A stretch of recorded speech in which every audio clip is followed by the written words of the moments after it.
In today's video, I'm going to show you a very simple way to back up your Android phone's shared storage, and you don't need root access. We're going to be using ADB to create the backup. Then we're going to be using something called the Android Backup Extractor to convert the backup to a standard tar archive. Then we'll extract the contents of the archive so that you can easily access all your files on your computer. Let's go ahead and get started.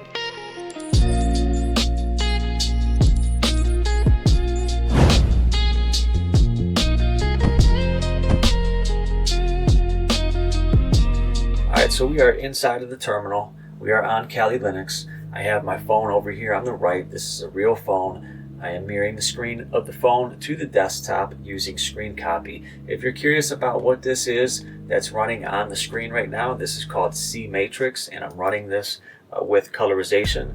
Very, very cool thing. It kind of functions as a screensaver inside the terminal, and it is called C-Matrix. Very cool. Alright, let's go ahead and get started with this. Some of the commands that I'm going to be running in this video you can actually find over on my GitHub page. I created a repository called Backup to Chat. This goes along with a separate video. If you have not seen that video, go check that video out. It is absolutely amazing what I did in this video. The reason I'm showing you this GitHub repository is because we use some of the same commands.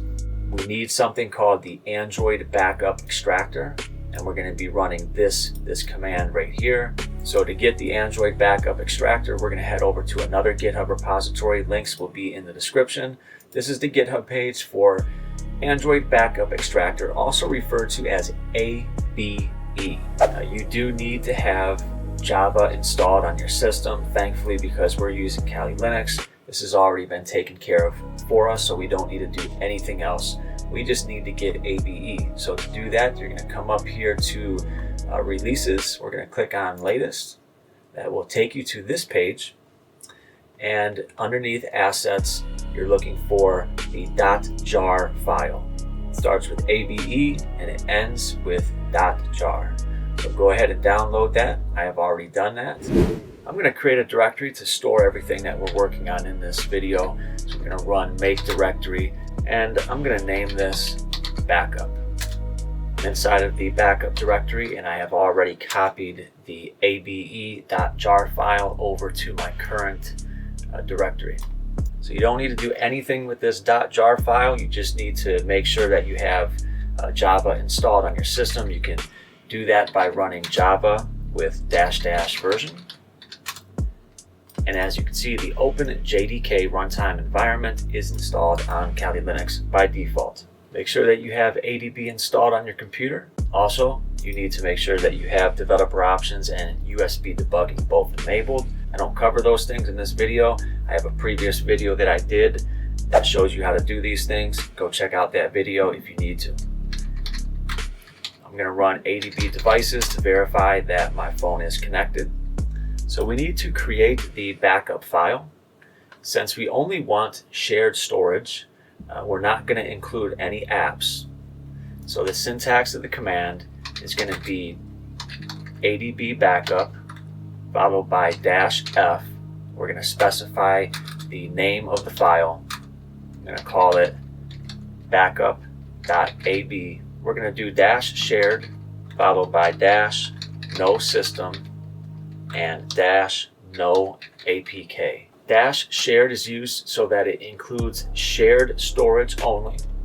-no system tells it to exclude any system apps. And finally, -no APK tells it to skip apps entirely. It just seems like every day now there's some new hacking gadget. I mean, it's gotten out of hand. I have a better idea. You get one of these right here. It's a USB stick. It is a better investment than any of those other products. I would argue that it's also more powerful. Kali Linux is the most advanced operating system on the planet for penetration testing, hacking, forensics, reverse engineering. Instead of learning how to press a button and make something do something, why not learn what is happening under the hood? You have everything you need right here. And yes, I do sell these. You can head over to the Fresh Forensics store and you can buy one, and it's a great way of supporting what we're doing here on the channel. And after that, you start learning and you get hands-on. So we're going to run this command. I'm going to hit enter.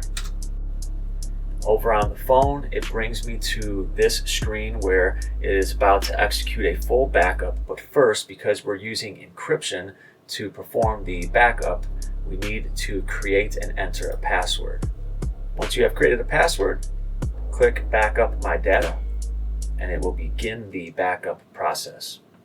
And obviously this should go without saying, but you're going to need to make sure that you have sufficient space on your computer, especially if you are backing up a large amount of data from your phone. Alright, so the backup has completed. If you want to get an approximation of the size of your backup, you can do so by running ls with -lh. My backup is close to 2 gigabytes in size, which is actually pretty small, but that's because this phone is mostly for demonstration purposes. And if you run a file command on that, you will actually get back that this is an Android backup. It is compressed and it is encrypted with AES 256. To make this a little bit easier, we are actually going to rename our backup extractor. The naming convention right now that is being used is a little sloppy, so let's first rename this. This will make it a little bit easier for us when running the commands. So we're going to use the move command, and we're going to actually rename this to ABE.jar. Alright, now to pull up the help options for ABE, you're going to run Java with -jar followed by ABE.jar and --help. So the syntax to convert our backup to a .tar archive is going to be to run ABE with unpack followed by the name of the backup, and then we have to specify the name of the tar archive. And you can either specify the password in the terminal or pass it interactively. So we're going to run Java -jar followed by ABE.jar, unpack followed by the name of the backup, and we're going to give the .tar archive a new name, and that is going to be backup.tar. At this point, enter the same password that you created just a moment ago.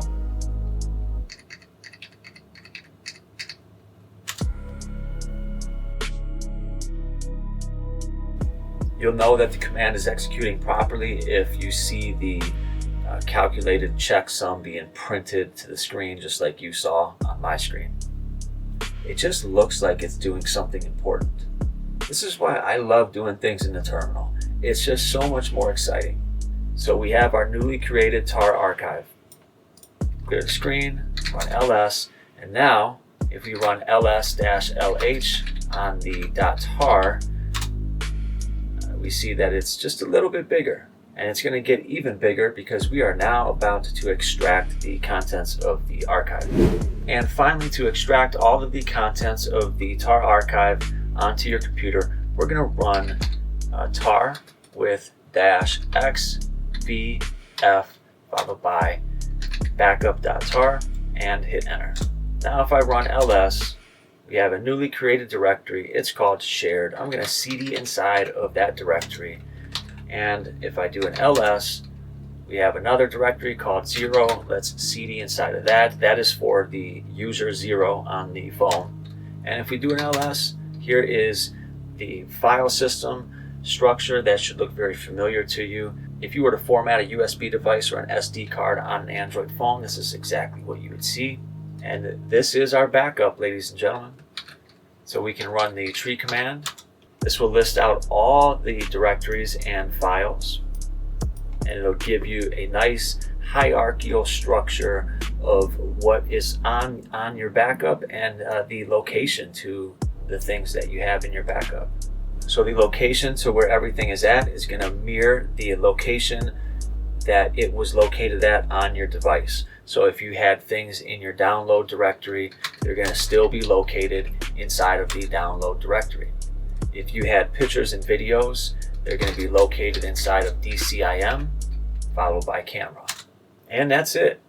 You have now safely backed up your Android device's shared storage without having to root the device, and all your files are now on your computer. If this video helped you in any way, make sure to like the video, subscribe to the channel, hit the bell for more Android videos like this one. Thank you guys for watching, and as always, keep learning and stay fresh.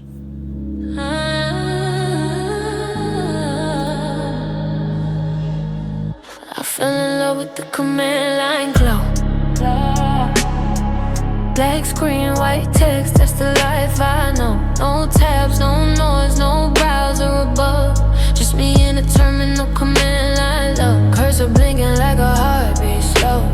Every line I type makes the system flow. They throw arrows at my path, but I rise above. Living in the shell with this command line love.